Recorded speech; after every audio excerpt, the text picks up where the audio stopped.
kutandika law school when I joining law school mfunye ebibuuzo bingi ebize bimbuuzibwa abazadde n'abantu mu comment section.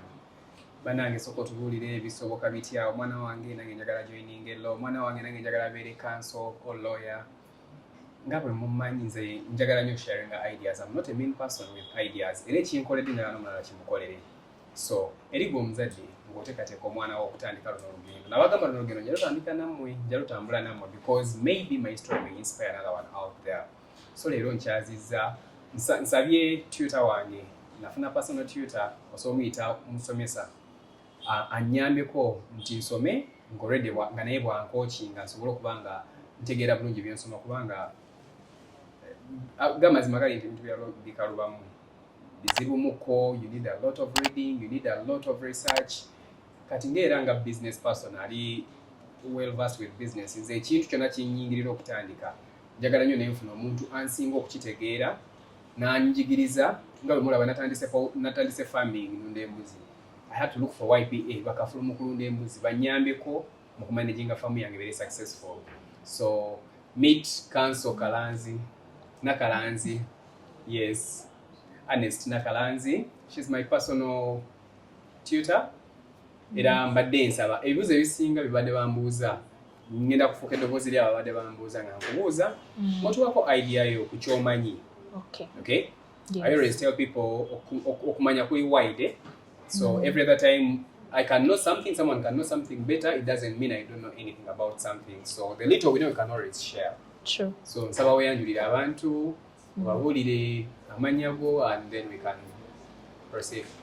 Amanya gange nze Nakalanzi Ernest Kasumba. Nasoma amateeka. I have a bachelor's degree in law. Then I also proceeded to LDC.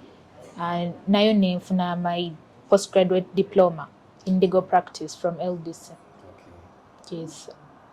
Kale, ndoza mmuwulidde. Talina nnyo bigambo bingi naye ngenda kuba nnyo okulaba mbigujjamu kubanga njagala vidiyo eno ebeeko bwekyusa mu mindset okwongera okutegeera. Ate eno kosi njagaliza abantu abasinga abantu bonna abaagala ensi yaabwe. I would want you to get some knowledge. Otegeere how these things work. Otegeere how should we be governed, what is going wrong, where is the problem, how does the constitution work. In the long run, singa fena tuba ne knowledge about this, si kyangu kutuhoodwinkinga na kutuleadinga into improper things. Yeah. So, Counsel, ekibuuzo ekisooka kyembadde nsinga okufuna. Abasinga kye babuuza nti mullo mulimu ssente, nagamba nti nze omwana wange njagala asome law naye bw'anaamala anaafunamu ssente. Kubanga ndi muntu avayo nenjogera neŋŋamba abantu nti however much we are learning, it is not about having a degree nti towale waka basanyuke. It is not about having a transcript. It is about having a skills. I advocate for skills okusingira ddala. Era video zange ezisinga ngamba abazadde omwana waaba alina kyafunye mu high school mutwale ayige kino ayige kiri but fena tetuyinza kubeera mirimu gya skill. Tujja kwetaaga abasawo, tujja kwetaaga abalawyer, tujja kwetaaga aba accountants. So nkibalansinga. So singa omuntu akera kumakya n'akubuuza nti mu law mulimu ssente, ndeeta omwana wange asome law anaabaako kyafunamu ssente. That is the main goal abasinga gye batunuulira as we get to get the depth of law. So law as a profession, ssente gye ziri naye ozifunye otya? How do you package yourself okufuna ezo ssente? And omuntu ayagala osoma amateeka ng'ayagala gatandika butandisi. Ekyo kibuuzo ekyandize later because you have to first invest in knowledge. Yes. So unlike other business, nti kati wano mwami jebyo otunda amasuuti okimanyi wemba nasuubudde material wange bw'ati ngenda funamu we bati. Mu mateeka tojja mmanyi ogenda funamu like tosobola okumanyirawo nti ndi mu year 1 mmanyi wemala year 4 wemala LDC ngenda tandika kufuna zino ssente oba we bati ne we bati. But then you have to first invest. Wamala okinvestinga you have to be patient. So investing etandikira ku ssente n'obudde. So course eno yo eri expensive. Sijja kulimba abazadde abatulaba nti it is a cheap course. It's expensive. What makes it expensive? It's okay kigifuula expensive kwe kuba nti you have to pay tuition. Yes. Ekyo kyo kiri mu buli course. Naye wogenda n'olaba different universities, n'ogenda n'olaba government universities and private universities.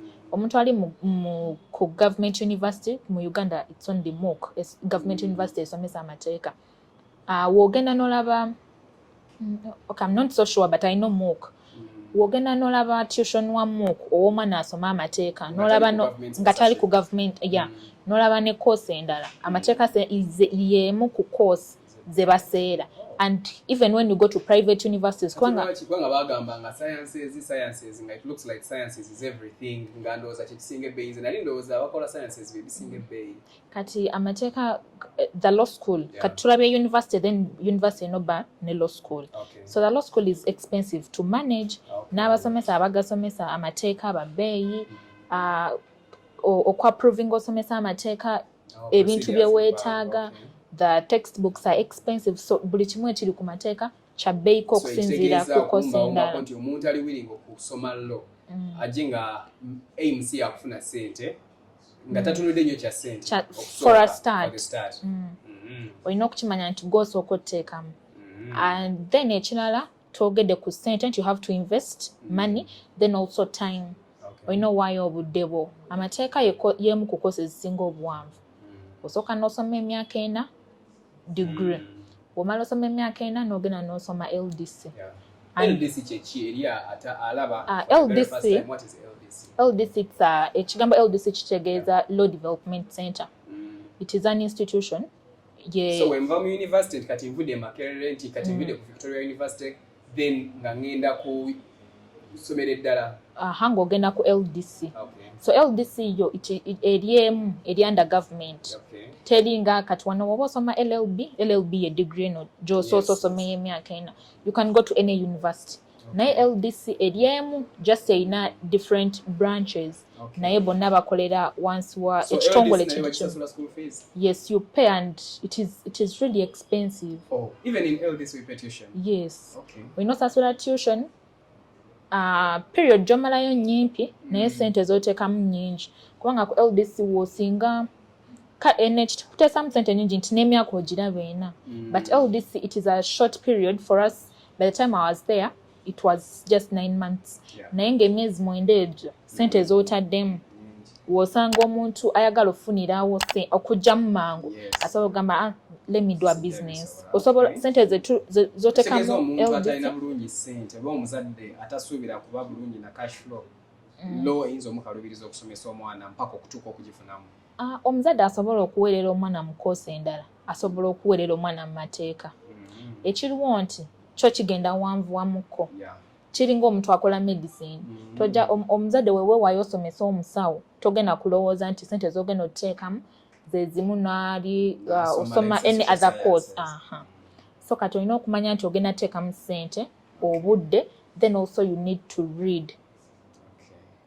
read kubanga kati mu mateeka bw'omala ogasoma kati tuzeeyo ku kyakukola sente womala okusoma amateeka woba tewateekamu nnyo obudde nung'ozze osoma amateeka osobola ogafunamu mu ngeri bbiri woba wasoma nga you have good books and then also nga oli sharp so osobola obba nga tewafuna first class but oli sharp kubanga omuntu agenze ku LDC wolaba omwana avudde ku LDC oba ayise oba tayise kati wembanga bananduproti nga nasaba law nga nsabye university nti njagala kola law biki bye batunuulira okusooka but do they look at my senior 4 performance P7 senior 6 do they matter oba bafa kuzineza senior 6 then oba bafa kuza senior 6 what is the list I should have for me to be able to join be given the course it depends on the university wosanga university ezimu points zaabwe ziri waggulu ddala kati ate university ezimu points ziri waggulu batwala abantu balina points za waggulu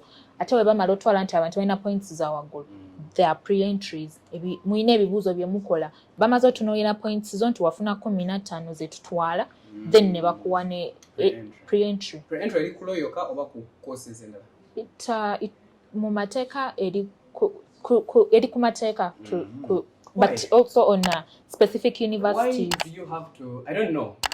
Personally, I know about everything I'm asking, but I'm trying to represent those many questions I've been getting. Okay. Yes. I wonder. Chiringa nzo kufuna student naje wange ngayagala kusomero lyange how to make a suit. Ate ne mugamba first do a pre-entry about fashion ne mwa exam ng'ate omwana ali kujja kufuna amagezi g'ekyo. Why do you think they have to set a pre-entry? Do you think we need pre-entry? If you're calling me to come and learn what you're teaching, why do you have to first again give me an exam that limits me from coming and being part of that? So for the pre-entries era kisinzira university. Nga wenkugambye, I think in Uganda university abilities is called pre-entries, but they are good universities, so buli omu yandyegombye okusomerayo.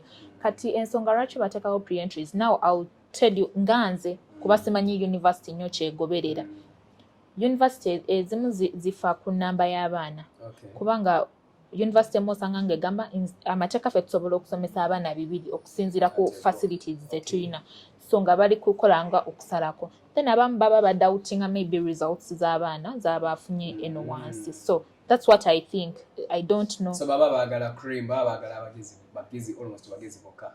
What only does pre-entries, it's the questions that they ask tezibeera tebabuuza mateeka for a degree. Omuntu agenda joining okola degree. Wobeera ogenda ku joining a masters, webateekamu ku mateeka. Naye eno tegaba mateeka, it's general knowledge, ne bateekamu ka math katonotono. So for me, I feel like babeera ekisooka kusala ku nnamba kuba abaana bangi ababa baagala okukola amateeka ate nga facility tezimala. Now what would be the better way of oli onomugamba nti gwe kati gwe tusigenda kutwala kantwala ono admission is going on, waweza namba yawe osobola and you close admission. Anti, you know what happens? Because me, simanyi naye nze kinnuma nnyo because I have friends who have failed to join law school because of pre-entries. Anti kati ekyo ekya admission bwendabira nti tekisobola kukola nti ogambe have closed, webalanga webateekayo nti kati tutandise okuadmittinga everyone can apply. Anti era osobola okusanga era bateekawo deadline ne bagamba nti you have to stop on this day, but still era namba ne ziba nga ziri high. Among those you have no gamba nti kati abaasooka bokka. Then that means era wokola meeting abaina results as qualifying, because on A level what is the least you should have?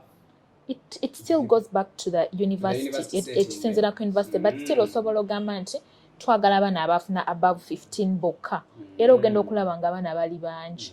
So I think it's just university zina ensonga zaabwe. Nga ino omwana we nga pre-entry yazigudde magezi kigomuwa ngate yandiyagaga mwana asomeramu ya university. Magezi genyinza ow'omuzadde ng'omwana wagudde pre-entries, wobera you want that specific university, the only option is to try next year. Yeah, tewabeerawo option endala. So that is it with pre-entry. So tutegedde ebyetaagibwa senior 6 certificate yes. You need a senior 6 certificate. Yeah. What if omwana ngakoma mu senior 4 namala nagenda nakola course nafuna equivalence ya USCE? Some universities bakutwala. It still depends on the university. Ndabeko universities tandise, is it mature entry? So osobola joining. Yes, so some universities zitwala. Okay. Ekibuuzo ekirala still kyebaze bambuuza omwana asana kuba wamya gune etwala bbanga ki nti omwana amaze senior 6 nagenda mu vacation mwaka gumu kati wagenda ku university course etwala bbanga ki? Course ku university eyo degree juka tusooka na degree etwala myaka 4. Kasobera nga osomye ogwo guba gwa LDC guli different kati wano omala senior 6 law course ya 4 years. After 4 years you join LDC. LDC eyo gyayise ya government law development center. Nawo kati ku LDC wekigwera womala LDC oba omaze okujjako nga oli ayagala kweyongerayo for a master's. Ku university level bakuwa degree. Ku LDC level bakuwa ki? It's a postgraduate diploma in legal practice. So okay. It's a diploma in legal practice. Okay. And it is a must have for you to practice. Wokoma ku degree obeera ofuuse lawyer. But now if you want to start ebyogenda mu kooti ebyo oyino ekyo nti osobola okumala senior 6 nogenda ku campus nofuna transcript yo nga kati ofunye degree yo as a lawyer.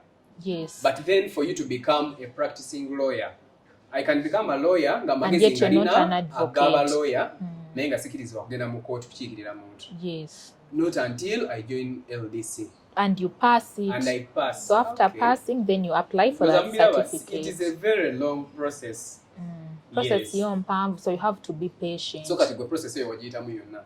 Yeah, namala degree ne LDC, so ndi mu process of getting my practicing certificate. Wow. Yes. Kansubire tuli fenna, kansubire oli kubaako kyoyiga. Ekirala waliwo fe abasomye edda nga twamala dda tuli mu mirimu kati nga nze naye nga tulina kye twagala okugata maybe ku profile yaffe oba nga maybe bwe nali nkula nayagala nnyo okubeera omusawo naye school fees nakola ki naabula kati wano wenkoze emirimu gyange nfunye akasente nengamba why not kangende nsoma obusawo kati omuntu ng'oyo ngazzeeyo okusoma law chances ki eziriwo olaba nga obudde busobola bumazaako okubeera attentive because ebitabo bingi research mungi a lot of work to be done. Ndi musajja mukulu already, nina family, nina abaana, nina business ndala zenwaninga. Olowooza omuntu watyo akola atya okusobola okufuna ekyo kyennyini n'atuukiriza ekirooto kye? Kati kansoka nkuweko ka background katono for someone to pass amateeka ne woobeera nga si muntu mukulu ne waba omwana ayingiriddewo nga yakava mu form 6. Yes. You have to read. You have to read. Olina okusomera ddala kyekisooka. So kati abantu abasinga abayingira nga bakulu ng'alina ebintu bingi ebyokukwasaganya tebafuna nnyo obudde bubeera mu kusoma kuno kubeera mu discussion ne banno. So I always help out nze nga nze. Kati omuntu omulala simanyi kijja mwanguyira naye woba oli okay n'okuinteractinga n'omuntu omulala asomye amateeka n'akugaidinga nga tolina budde busoma ne banno osobola ofuna omuntu omulala eyamala okusoma n'akugaidinga through n'akubuulira nti kati we tuba tujuza pepa y'amateeka tukola we bati zino ze pepa zolina ofocusingako ennyo woba osoma eno pepa ogisoma bwoti eno tugisoma we bati. Yeah, but I believe kasita as long as you take an extra step osobola oyita.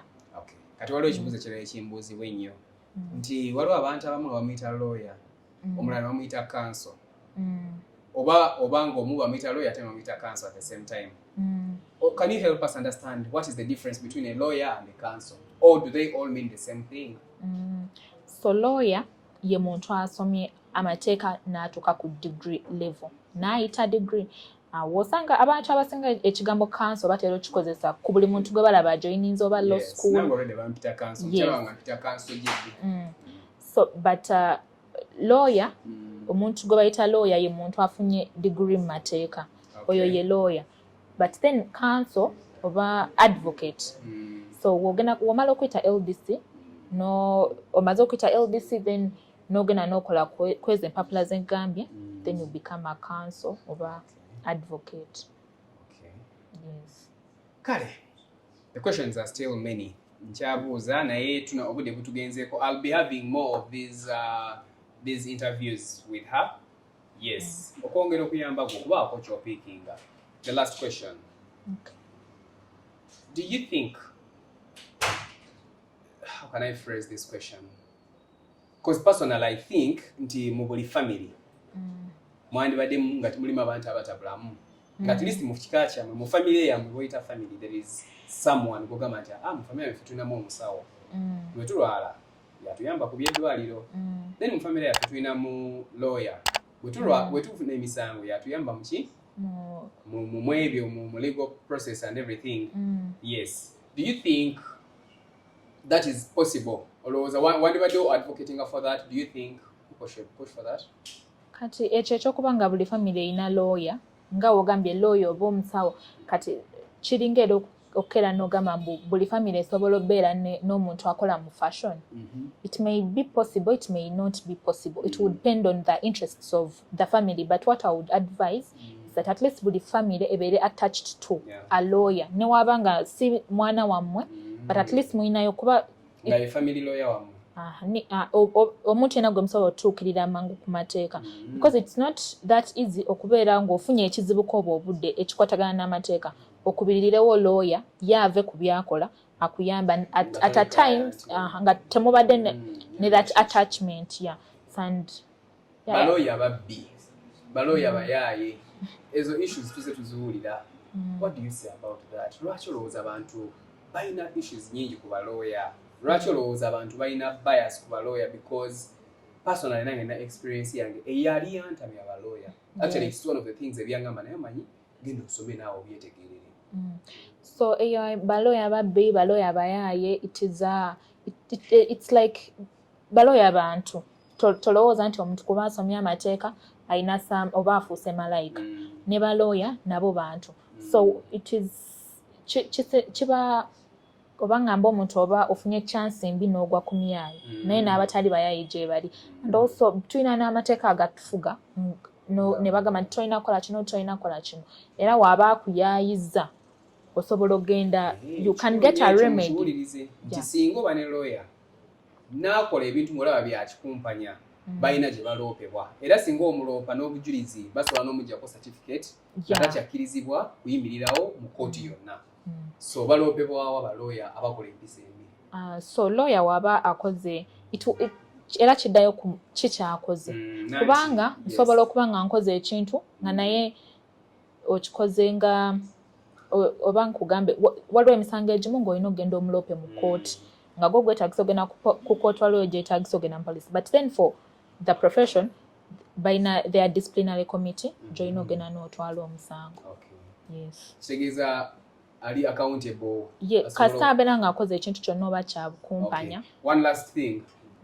Do you think law is a good cause for boys, for men, for women, or you think anyone can fully practice law? Or which sex do you think has fully practiced law? Kubanga nze balawyer abasinga be mbadde mmanyi basajja. Kati balawyer abakazi nabo gye bali ate bangi.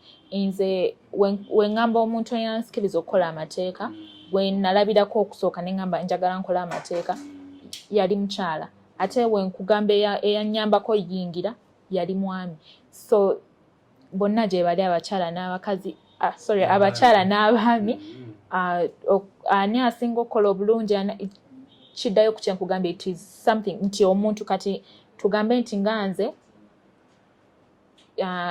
oba nga wonogamba nti ono omuntu kiri ku muntu nga wonogamba nti mwami Jebbi amanyi otutunga amasuuti naye osobola nga waliyo n'omukyala asobola otutunga nga ggwe era sikiwa nti kiriko omwami oba mukyala ate era ne ku university tebiriko oba mwami oba mukyala era osanga university ezibeera nga zigambye nti oba ffe mweno koosi abalenzi tubawera ku 16 bawala 15 era ne ku mateeka nga kiri bwe kityo. So abalabe bafe abalungi, this is going to be our first podcast. Mbadde nina ekirowoozo ngenda nagiteeka ku page y'emutalo naye ndowooza I'm opening up a YouTube page ngenda gyopeninga. Era ono omukyala ebintu bya kamera si bintu bye. I hijacked her but I wanted to show you that it is possible. Now imagine this information you've shared is going to go to very many other people. Very many. Okay? So we can use this camera, we can use social media, we can use internet still to extend knowledge because we cannot approach everyone to let them know about what we know. But we can use one camera to talk to 1 million people. Okay? So we hope to keep having you on this podcast with many other land friends. Of recent, I understood that every person pursuing law is a land friend. No, amaze land. Akyasoma learning. Okay, amaze okusoma abeera land friend. Akyasoma abeera learning friend. Yes. Okay. Kati abatali mukola lo bo tubayita batya. They are normal people. Nabadde ne mwami Silva Kyagulanyi ne mubuuze kye kibuuzo. Na kati atali land friend or learning friend abeera tya that is a normal human being. Bali normal. Kale, nice having you. Please go with me in this journey. Tambula nange.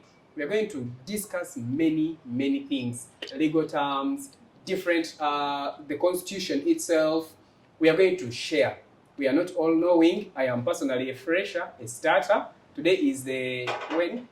Today is Wednesday, 30th. Today is the 30th of April, and this is our first podcast about law. Tutambule fena luno olugendo. I believe you won't remain the same. God be with you. For God and my country, Jebbi Halera with you.